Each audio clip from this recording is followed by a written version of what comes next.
স্কুলের টিফিনে বলো বা বাড়িতে বলো, এই রকম যদি পরোটা করে দাও, বাচ্চা থেকে বড় কিন্তু সবাইকারই ভালো লাগবে।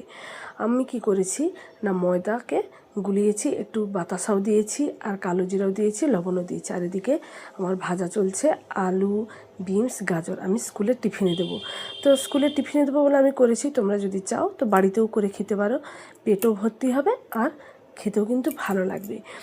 আর আমি এর আগেও তোমাদের দেখিয়েছি যে গাজর, বিনস ময়দার সাথে মানে ঝাড়িতে ঝারিয়ে তারপরে কিন্তু লবণ দিয়ে করেছি, বা ডিম দিয়ে একসাথে ফাটিয়ে মানে মাখিয়ে কিন্তু আমি এতে মানে পরোটা করেছি। আর আজকে শুধু কিন্তু কোনো সবজি দেবো না, আলাদা করে ভাজছি।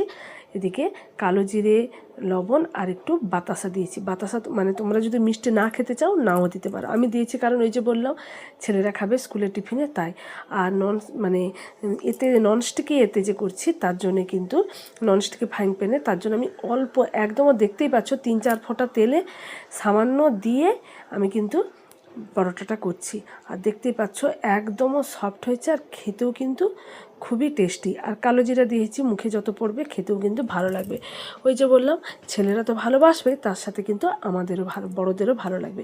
এদিকে আমার টিফিনও রেডি হয়ে গেছে, বিনস, আলু আর গাজর ভাজা, শসা দিয়েছি একটু, গরমে ফল। আর এদিকে আমার পরোটা রেডি হয়ে গেছে।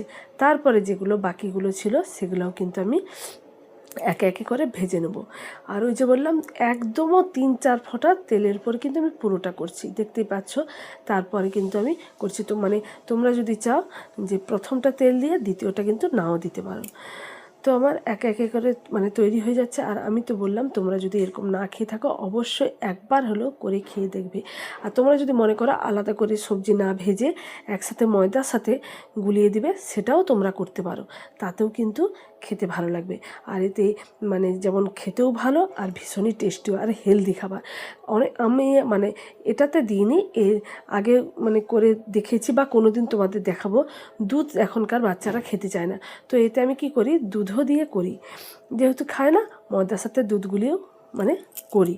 তো ওই যে বললাম মানে পেটও ভরবে আর মানে ভিটামিনও। তো আজকে আমি দুধ দিইনি, আজকে এমনি জল দিয়েই গুলে করছি। আর ঢাকা মানে দেওয়ার পর ফ্রাইং প্যানে তারপরে কিন্তু ঢাকা দিয়ে দিলে মানে আপনা থেকে দেখতে পাচ্ছ 4 সাইডে কিন্তু আমার পুরো উঠে উঠে আসছে। তারপরে তোমরা উল্টে দেবে, মানে কি বলবো, করতে করতেই যেন খাওয়া হয়ে যাবে, ভীষণই টেস্টি হয়। তো তোমাদের সাথে তো আমার গল্প, রান্নার রেসিপি চলতেই থাকবে। তোমরা সবাই ভালো থাকবে, সুস্থ থাকবে। আর এটা মানে শেষের দিকে যেহেতু আমি একটু কড়া করেই করছি।